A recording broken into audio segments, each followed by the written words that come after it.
श्री कृष्ण कहते हैं, जीवन में सफलता केवल संयोग या एक प्रयास की देन नहीं होती। यह एक गहरी साधना है जिसमें सही समय, सही सोच और सही तरीका तीनों की सामंजस्यता से ही व्यक्ति बुरे से बुरे समय का भी सामना कर पाता है। कठिनाई आएगी, असफलताएं होंगी, मार्ग दुर्गम लगेगा, पर जो धैर्य को नहीं छोड़ता और आत्मविश्वास को थामे रहता है, वही अंततः विजय की दहलीज पर पहुंचता है। धैर्य वह शक्ति है जो तुम्हें तब थामे रखती है जब बाहर की कोई चीज तुम्हारे पक्ष में नहीं होती। यदि तुम भीतर से स्थिर हो गए तो कोई तूफान तुम्हें डिगा नहीं सकता, और यही भीतर की स्थिरता तुम्हारा सबसे बड़ा बल है। जब जीवन तुम्हें गहराई में धकेले तो किनारे पर खड़े रहकर मत सोचो कि तैरना आ जाएगा। पानी में उतरना ही पड़ेगा। डर के साथ कांपते हुए ही सही पर उतरना पड़ेगा। परिस्थितियां हमेशा तुम्हारे अनुकूल नहीं होंगी, लेकिन जब तुम्हारा मन स्थिति परक न होकर स्थिर हो जाए तो वही तुम्हारी शक्ति बन जाता है। जब कुछ भी तुम्हारे वश में ना हो तब अपने मन को साधो। तुम पाओगे कि परिस्थिति भले ना बदले पर उसका प्रभाव बदल गया है। जीवन में परिवर्तन बाहर से नहीं भीतर से प्रारंभ होता है। जब जीवन तुम्हें विपरीत दिशा में बहाता है तब तुम्हारे प्रभाव, तुम्हारी स्थिति, तुम्हारा धन सब निष्प्रभावी हो जाते हैं। उस समय तुम्हारा स्वभाव, तुम्हारा सच्चा व्यवहार और तुम्हारे आत्मिक संबंध ही तुम्हारे रक्षक होते हैं। जो तुम्हारे पास तब भी खड़ा हो जब तुम्हारे पास कुछ ना हो, वही तुम्हारा सच्चा संबंध है। इच्छाएं जब बार बार अधूरी रह जाती हैं, तब भीतर क्रोध जन्म लेता है, और यह क्रोध केवल दूसरों को नहीं स्वयं को भी जलाने लगता है। इसलिए इच्छा का स्थान समर्पण से बदलो। जो तुम्हें चाहिए वह मांगो, नहीं योग्य बनो। जब तुम किसी वस्तु के योग्य हो जाते हो तो वह तुम्हारे पास खींची चली आती है। जीवन की कठिनाइयां कोई दंड नहीं है, वे तुम्हारी सहन शक्ति की परीक्षा है। वे यह नहीं देखती कि तुम कितने तेज हो, वे देखती हैं कि तुम कितने स्थिर हो। और स्थिरता वह गुण है जो केवल धैर्य से प्राप्त होता है।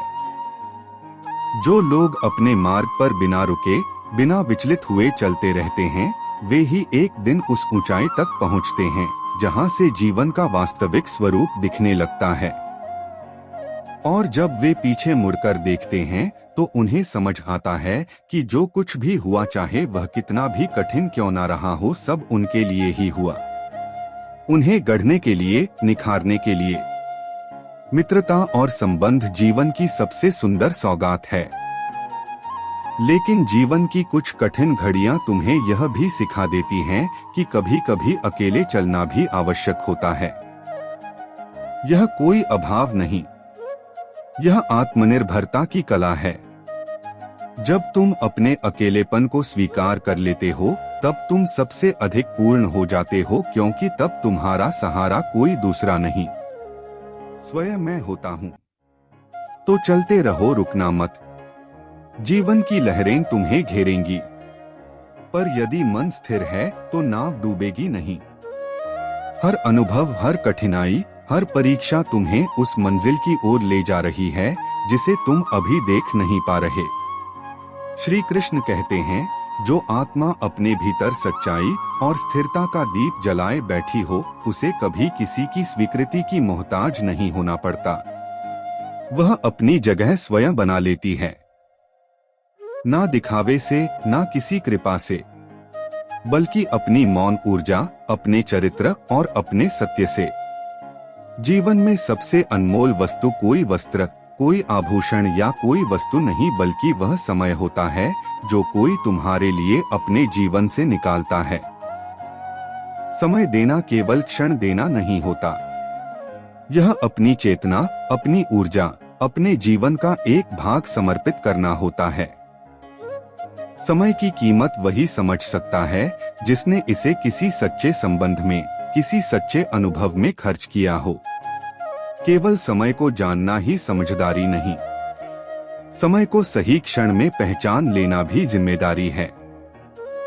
जो समय को पहचान कर चलना जानता है वही जीवन की लय से जुड़ पाता है। जब जीवन तुम्हें सफलता प्रदान करे, जब चारों ओर प्रशंसा हो, तब भी अहंकार मत पालो, क्योंकि यही अहंकार तुम्हें उसी धरातल पर पटक देता है जहां से तुमने आरंभ किया था। जो व्यक्ति विनम्र होता है वह ऊंचाई पर पहुंचकर भी सहज रहता है और वही वास्तव में ऊंचाई का अधिकारी होता है। सफलता से पहले संघर्ष होता है और संघर्ष के समय जो तुम्हारे साथ था उसका आदर करना ही तुम्हारी असली ऊंचाई है। जो व्यक्ति तुम्हारे साथ तब चला जब तुम्हारे पास कुछ भी नहीं था, जब केवल आंसू, थकान और असमर्थता थी, वही सच्चा संगी है। वह कोई सामान्य व्यक्ति नहीं, वह तुम्हारे जीवन का सबसे कीमती रत्न है। ऐसे लोगों का साथ केवल संबंध नहीं, वह आशीर्वाद होता है। यदि किसी ने तुम्हें निराश किया हो तो उसे माफ कर दो, क्योंकि यदि वह तुम्हारी पीड़ा का कारण बन गया है तो उसका होना अब तुम्हारे पथ में बाधा मात्र है। वर्तमान में जो भी दुख दे रहा है वह केवल एक परिवर्तन का संकेत है। उसके पीछे कोई उच्चतर कारण छिपा है जो समय आने पर स्पष्ट होगा। इसलिए बीते हुए कल को बार बार मत दोहराओ और आने वाले कल को लेकर डर मत पालो। तुम्हारे पास जो सबसे महत्वपूर्ण संपत्ति है वह अभी है। इस क्षण को जियो पूरी उपस्थिति के साथ, पूरी कृतज्ञता के साथ। यही वह बिंदु है जहां से तुम्हारा जीवन आकार लेता है। यदि सफलता देर से मिले तो उदास मत हो। छोटे घर जल्दी बनते हैं, लेकिन महल बनने में समय लगता है और तुम्हारा जीवन कोई झोपड़ी नहीं। यह एक आत्मिक महल है जिसके हर ईंट में अनुभव, हर दीवार में धैर्य और हर द्वार में विनम्रता लगी है। लोग कहते हैं इंसान रंग नहीं बदलते, पर मैं कहता हूँ किसी के सामने सत्य बोलकर देखो, एक नया ही रंग प्रकट होता है। सत्य दर्पण है जो सामने वाले को उसकी वास्तविकता दिखा देता है, और यह संसार उस दर्पण से डरता है। इसलिए जब तुम सच्चे रहो तो अकेले होने का भय मत पालो, क्योंकि सत्य के साथ स्वयं मैं खड़ा होता हूँ। जय श्री कृष्ण। आप जुड़े हैं कृष्णा आनंद से, उस स्थान से जहां शब्द नहीं भाव बोलते हैं, जहां श्री कृष्ण के दिव्य उपदेश मन की गहराइयों को छूते हैं। इस यात्रा में आपका स्वागत है, जहां हर वाणी में छिपा है प्रेम, शांति और आत्मा की पुकार। आइए श्री कृष्ण के चरणों में बैठकर सुनते हैं वह वाणी जो अंधकार में भी प्रकाश बन जाए। नियत और सोच यह दो ही तत्व हैं जो किसी व्यक्ति को ऊंचा या नीचा बनाते हैं।